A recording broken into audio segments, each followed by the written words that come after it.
Y continuamos con el profesor Samayoa, el doctor Samayoa, que neurocientífico y estudia en todos los procesos cerebrales. En cuanto a Krishnamurti, que veníamos diciendo que él tenía además ciertas captaciones extrasensoriales, él decía que veía a la hermana aún después de muerta y a la madre. ¿Es cierto eso como lo expresó él? Sí, es correcto. Acuérdense de algo muy importante en este momento. Aquí, puedo decir, hace 30, 40 años teníamos 3, 4 canales de televisión. Ahora tenemos 998 por el satélite. Cuando el cerebro en su evolución empieza a evolucionar por sí mismo, valga la redundancia, se abre de tal forma que somos capaces de percibir y captar lo que está en la misma conciencia, porque la conciencia es el componente de todo esto. Sí, de la misma manera que se puede ver un aura, ¿verdad? En el caso de él, podía ver auras como lo hizo el propio médico que lo descubrió. Sí, correcto. Hay una parte de la historia de Krishnamurti que él narra que él podía curar a las personas, que él podía curar a las personas y podía ver situaciones de las personas, pero dijo, yo no vengo a curar cuerpos, sino que vengo a sanar almas. Entonces era más importante dar la luz propia a la persona, porque decía, usted no puede correr con una antorcha en su mano. Si ya la tiene, ¿usted a dónde va a correr? ¿Pero qué era el alma para Krishnamurti? Es una pregunta muy interesante. ¿Qué era el alma para Krishnamurti? Siento que el alma para Krishnamurti era el ego o el yo. ¿Ego o yo? O yo. Él decía que el ego o el yo es el alma humana, porque es el alma que está en evolución, pero que la vida misma no está en evolución, la vida misma es. Y que descubría que el alma que estaba en evolución era simplemente el instrumento de esa misma vida, entonces como tal podía vivir acorde y en armonía, porque ahí donde él decía, el alma del yo contiene en sí mismo el observador que es lo observado, mantiene las dos. Pero en el estado de vida, no sin el yo, porque el yo es un hecho que existe. Cuando uno nace, le dan un nombre, le dan un apellido. La personalidad, se podría decir, que es su alma personalidad. La personalidad. Porque a veces se cambian los términos, pero en muchas escuelas se habla del alma personalidad. De la personalidad. Que va modificándose en sus experiencias. Correcto. Es como él decía también cuando hablaba con los psicólogos, usted trabaja con la sombra de lo que somos. Dice, ¿por qué razón? Porque usted está describiendo a la personalidad. Pongámoslo, no ego o yo, a la personalidad. Usted puede describirla de tantas formas, pero nunca se la va a poder quitar de encima. Descubre que es su sombra y como tal, que guarde su lugar. Entonces él, por supuesto, creía en la reencarnación y en la evolución de esa alma personalidad. Él pensaba que era un hecho, pero lo que no pensaba él que la reencarnación fuera un hecho, porque decía, todo el mundo está naciendo simultáneamente, muriendo simultáneamente, en la misma conciencia. Por decirlo así, no hay 2 o 3 espacios, ni 4 ni 5 espacios, solo hay un espacio. Cuando hablas de conciencia, ¿qué te refieres? ¿La conciencia es Dios, lo que entendemos como Dios, o qué es lo que quieres decir con eso? ¿Qué es Dios para Krishnamurti? Krishnamurti decía que para hablar de Dios, tenía que haber un vaciamiento de la conciencia. ¿Y qué es el contenido de la conciencia? Era el conocimiento. Que el conocimiento, vuelvo a repetirlo, en el campo de la supervivencia es importantísimo. Tengo que saber, aprender en la escuela, repetir lo que me dicen mis maestros para salir y batallar. Pero ese conocimiento siempre tiene su límite, su universo. Ese conocimiento siempre está eslabonado a algo. Él decía, el conocimiento lo tiene a uno como amarrado a un poste. O sea, el conocimiento es el instrumento para que usted pueda calzarse, comer, tener comida, casa, X, Y, Z. Pero como ser humano, ese conocimiento le impide ver. Entonces la conciencia sería un atributo del alma, de la otra parte más espiritual. No, la conciencia sí contiene todas las almas. Todas las... Pero se descubre que... Todas las almas caen dentro de esa conciencia. Sí, por decir almas y espíritu. en el descubrimiento dentro del campo de la ciencia paralelamente, se descubre que todo aquello que es material se percibe.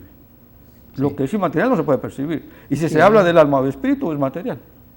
Como tal, tiene un centro. Eso entra en la conciencia, pero en cuanto a la conciencia evolucionada, ya depende más del alma, de la evolución del alma. Sí, aquí hay una cosa muy importante, decía, la conciencia evolucionada es aquella conciencia que está en reposo. Pero la conciencia no puede estar en reposo nunca, siempre está en movimiento. No, el reposo se estriba en la percepción y en el estado de atención. Krishnamurti decía mucho, usted está inatento, para que usted esté atento es muy fácil, dése cuenta que estuvo inatento.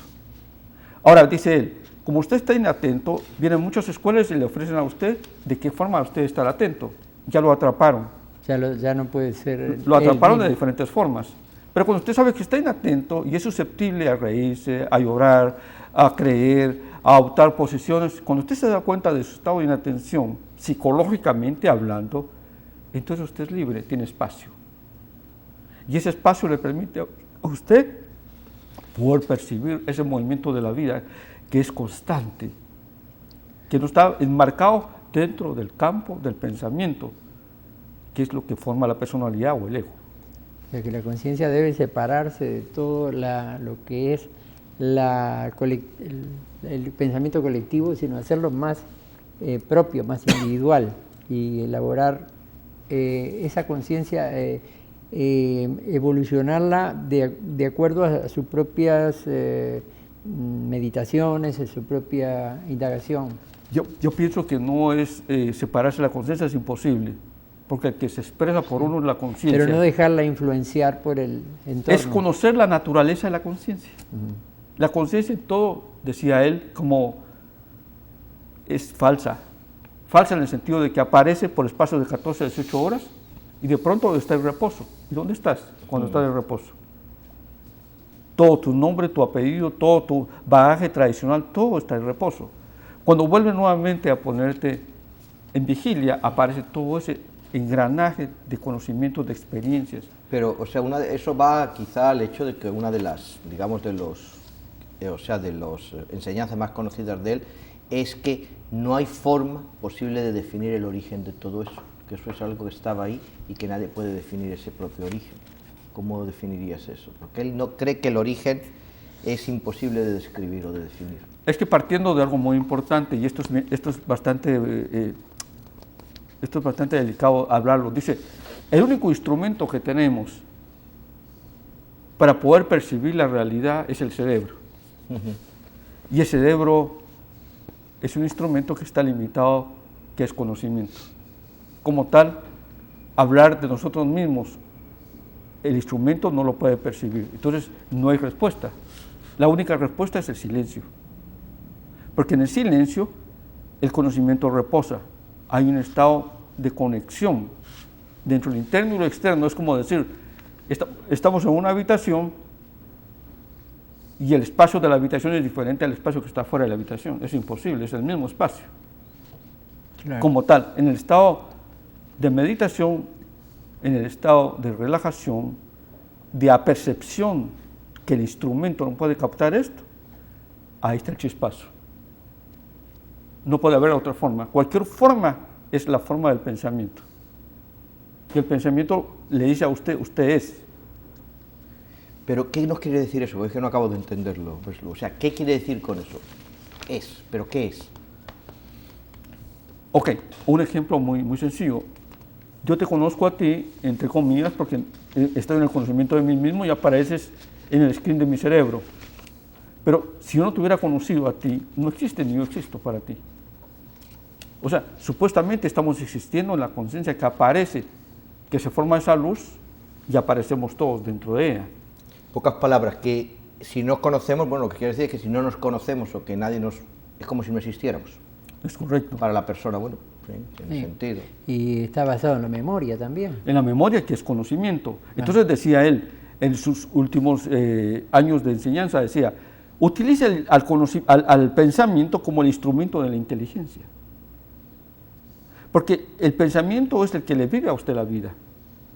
Pero cuando usted sabe que el pensamiento le vive a usted la vida psicológicamente, no estoy diciendo materialmente ni técnicamente, porque tenemos que calzarnos, vestirnos, trabajar, Sí, sí, desarrollarnos. por supuesto. Claro. Que ahí el pensamiento es fundamental porque tenemos que conocer cuáles son las calles y avenidas en la ciudad que estamos, cómo nos llamamos, todo eso es importantísimo. Pero, ¿qué es lo que pasa? Él decía, psicológicamente metemos toda esa información y hacemos de esa información parte de nuestra vida y como tal, ese pensamiento nos vive la vida. Y somos prisioneros del pensamiento, cuando el pensamiento es el instrumento para poder vivir. O sea, por el cual puede liberarse de la parte más material y llegar a la esencia de las cosas. Sí, Podría para ser. que la esencia o la inteligencia pueda proyectarse, pueda penetrar,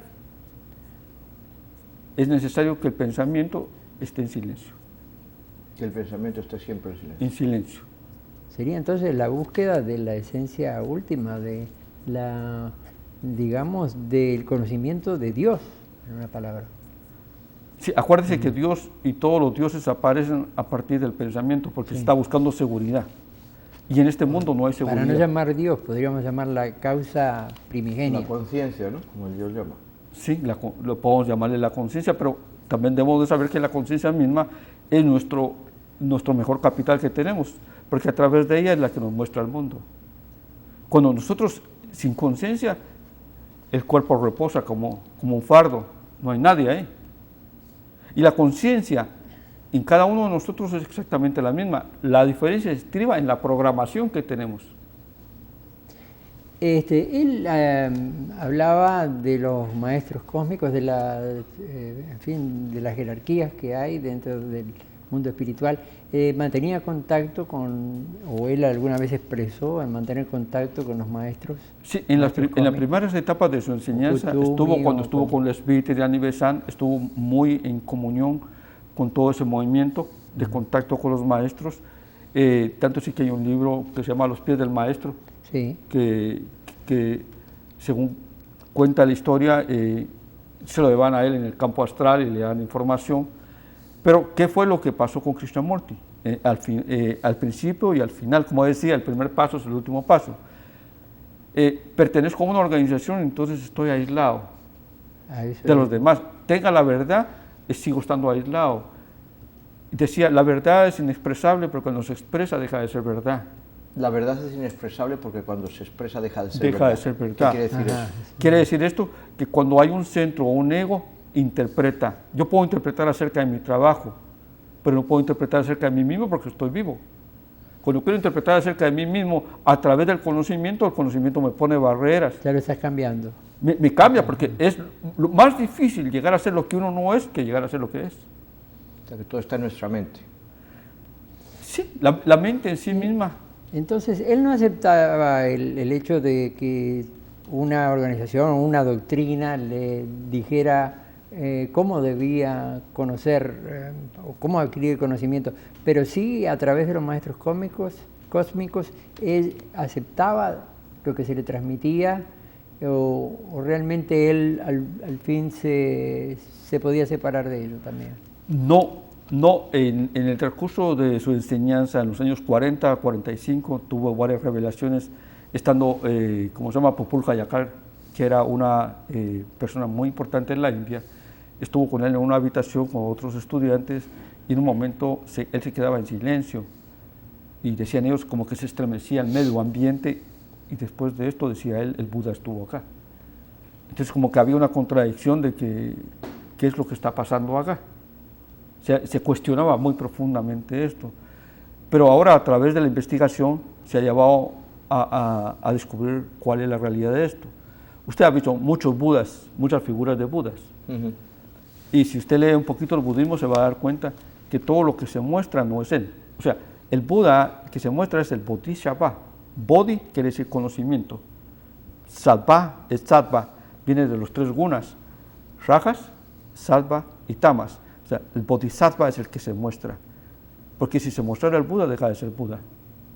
Tanto así que en las enseñanzas del mismo Krishnamurti, él lo exteriorizó en una oportunidad, dijo, Buda se iluminó, el gran maestro de maestros, y en vida de él se iluminaron dos estudiantes más. Entre ellos, me recuerdo, se llamaba Sariputra, uno de los estudiantes de Buda. Pero sin embargo, ellos murieron antes de que Buda muriera. Y tiene otra declaración importante también. ¿Pero qué quiere decir con eso? Pues no lo acabo de entender. Esto quiere decir que la enseñanza real no se puede expresar en palabras, se tiene que vivir a través del descubrimiento de que la raíz del conflicto y del problema y la división es el pensamiento que crea esa imagen. Y esa imagen lo que crea es que yo vengo y te digo palabras que no están de acuerdo a tu vocabulario o de acuerdo a tu situación, te sientes, te estremeces, como todo mundo nos estremecemos.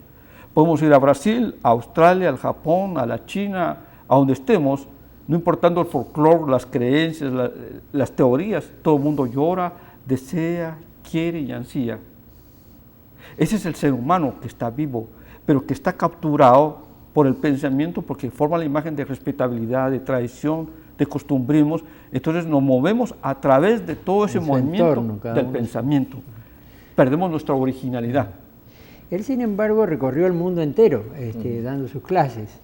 Cómo se adaptaba a cada diferente idiosincrasia en distintos países. Incluso llegó a hablar en las Naciones Unidas, ¿no? Es correcto. Ya como a los 90 años. Partiendo de lo mismo. Cada quien podemos ser de diferente país, pero somos un ser humano. Él hablaba a los seres humanos, no a las personas. O sea, y estamos llenos de personas. De 100.000 personas hay un ser humano. ¿Por qué razón? Porque hemos perdido la sensibilidad. ¿Qué él definía como ser humano? El ser humano es el que se expresa, el que canta, el que ríe, el que silba, el que llora. Pero la persona es aquella que se expresa de acuerdo a una creencia, a una teoría, a una concepción. O sea, el espontáneo es el que... El espontáneo, el original, el que te abraza, el que ríe contigo, el que canta y el que entiende el dolor de los demás por circunstancias en las cuales están pues, en la oscuridad o en la ignorancia. Sensible en ese aspecto. Muy sensible, totalmente sensible. Fuera de todo dogma y de toda creencia, la persona o sea, él no creía en ningún tipo de religión para poder alcanzar un cierto tipo de liberación y sin embargo, por lo que expresas algo, hay cierto budismo en sus afirmaciones. Es correcto, como lo existe ahora en la ciencia. Los descubrimientos ahora de la ciencia se asemejan paralelamente al budismo. Incluso como lo descubren a él, me recuerda un poco como descubren al Dalai Lama, ¿no? Sí. Que pero él nace, me imagino que él nace hindú, cuando él nace es hindú. Correcto. O sea, hindi. No, y correcto. Y él dice que él nació hindú, pero que nunca su cerebro funcionó como hindú, sino como ser humano. Y entonces él equipara el ser humano al budismo, en cierto modo. No es que lo equipare al budismo, porque aún decía usted es budista, usted es vedantista o usted es israelita, lo que fuera, todo lo que causa un centro causa división. O sea, él también veía el budismo como algo que podía dividirte. Sí, porque decía toda también, religión, pues. Él tuvo una declaración en un momento y dijo, si alguien hubiera escuchado al Buda no hubiera budismo. Sí. Si alguien no hubiese escuchado al Buda no habría budismo. No habría budismo. Es más universal. Porque lo que pasa es que el pensamiento describe, acuérdense que todo lo que está descrito está muerto en cierta forma, es una repetición. En la vivencia no hay repetición, como tal hay creación. Y la creación no tiene que ver con la creación de pinturas, no, la creación es un movimiento que no está en el tiempo descrito del pensamiento. ¿Qué opina, o sea, qué es para Krishnamurti el dolor, el placer? ¿Existen o son imaginaciones nuestras? No. El dolor y el placer son dos partes de la misma moneda. Y todo está enraizado en el punto del ego o de la personalidad. Siempre todo es el ego. Sí, ¿por qué razón? Porque él carga con el contenido de todas las experiencias. Yo puedo cargar con el contenido de hace 8, o 10, o 15, o 20 años, qué problemas puedo tener con mi padre, con mis amigos, con mi novia, con mi esposa. Porque eso está pululando, eso está parloteando en mi cerebro. Pero cuando hago la pregunta, ¿de dónde viene esa información? ¿Por qué viene? Me doy cuenta que esto me está viviendo la vida, no estoy viviendo en este momentito.